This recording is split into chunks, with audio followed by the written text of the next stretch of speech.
प्रिय छात्रों, आज की इस वीडियो में हम बात करने वाले हैं कक्षा 10वीं के विषय विज्ञान के जो कि चैप्टर है कार्बन और उसके यौगिक।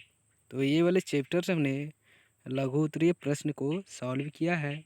पहला प्रश्न है मेरा कि कार्बनिक यौगिकों के कुछ गुणों को लिखें। इस तरह एग्जाम में भी आते हैं। ठीक, तो इसका हमने आंसर लिखा है कि कार्बनिक यौगिकों के निम्नांकित गुण हैं। एक नंबर में हमने लिखा अधिकांश कार्बनिक यौगिक अच्छे विद्युत के चालक नहीं होते हैं।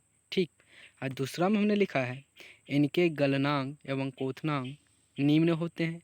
तीसरा में हमने लिखा है इनके परमाणुओं के बीच प्रबल आकर्षण बल नहीं होते हैं।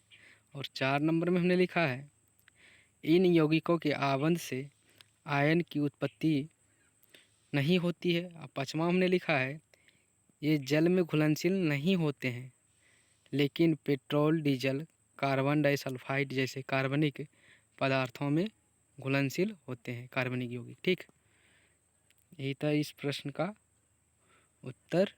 तो फिर दूसरा प्रश्न है मेरा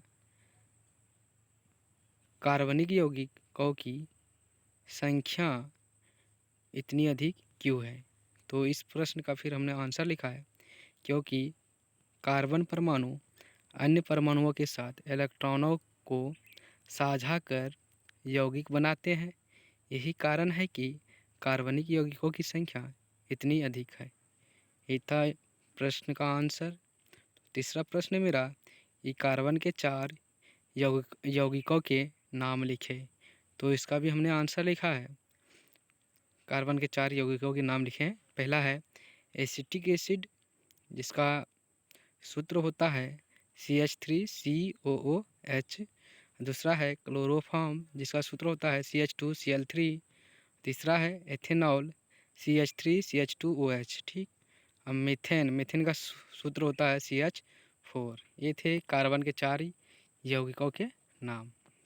इस तरह से ही एग्जाम में क्वेश्चन आते हैं, तो एक बार इसको बढ़िया से याद कर लीजिएगा। फिर चौथा प्रश्न है मेरा ये कार्बन यौगिकों के 3 रासायनिक गुणधर्मों का उपयुक्त रासायनिक अभिक्रिया के साथ उल्लेख करें।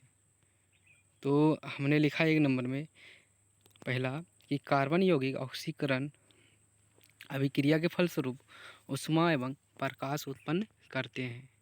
देखिए यहाँ पे CH4 बोले तो मीथेन प्लस ऑक्सीजन को हमने जुड़वाया तो क्या बनाया है कार्बन डाइऑक्साइड प्लस जल प्लस ऊष्मा प्लस प्रकाश।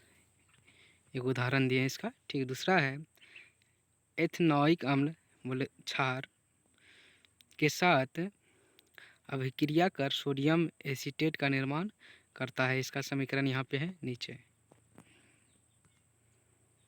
ये है इस प्रश्न का उत्तर।